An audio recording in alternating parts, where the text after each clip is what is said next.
आज हम बात करेंगे साधनपाद की। कुछ लोग इसे बोलने में गलती करते हैं, साधनपाद को साधनापाद बोलने लगते हैं। नहीं, साधनपाद। तो समाधि सिद्धि का वर्णन पिछले पाद में, समाधि पाद में किया गया, जिसमें वृत्तियों का निरोध अभ्यास और वैराग्य के द्वारा बताया गया था। लेकिन आज के युग में समाहित चित्त के लोग, एकाग्र चित्त के लोग नगण्य हैं। करोड़ों की जनसंख्या में एक आधा मिलेगा, है ही नहीं। और जो हैं उनके लिए संसार समाप्त हो चुका है। वो इस संसार से दूर कहीं बर्फ की गुफा में बैठे होंगे।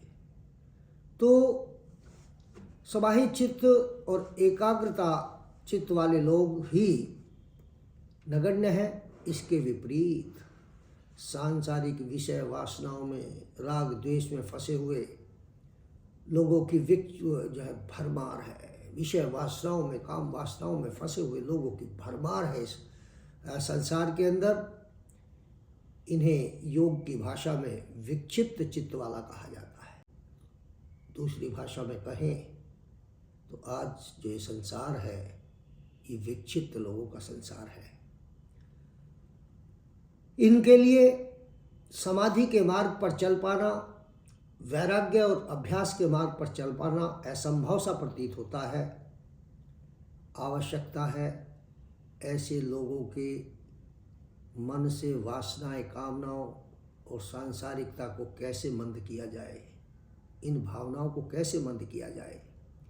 इन्हीं सब बातों को ध्यान में रखते हुए महर्षि पतंजलि ने विक्षिप्त अवस्था वाले व्यक्तियों को मन से ये सांसारिकता, कामनाएं, वासनाएं, ईर्ष्या, द्वेष, जितने भी ये विद्रुपताएं हैं, इनको कैसे मंद हो, उसके लिए उन्होंने साधनपाद का उपदेश दिया है।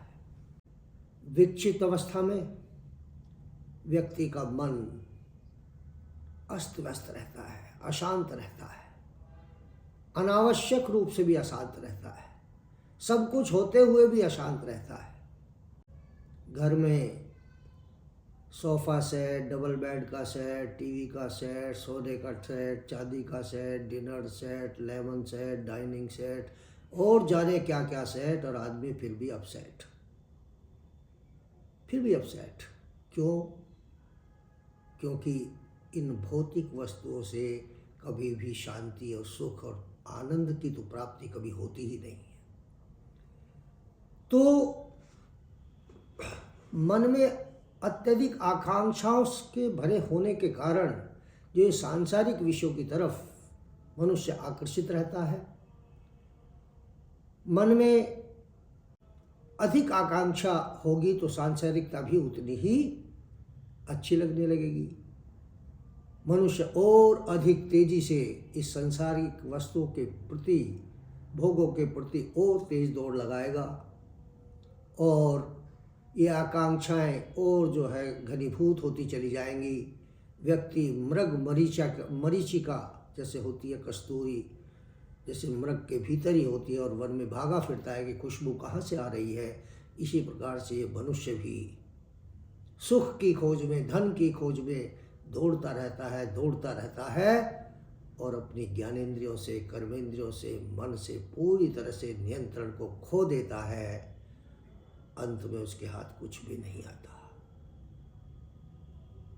विक्षिप्त चित्त वाला व्यक्ति ना तो कभी स्वयं को खोज पाता है और ना ही कभी उस ईश्वर को खोज पाता है। तो इन विक्षिप्त चित्त वालों के मन से किस प्रकार से ये सांसारिक भोग वासनाएं, कामनाएं, आकांक्षाएं कम हो, इसके लिए साधनपाद का उन्होंने उपदेश दिया है।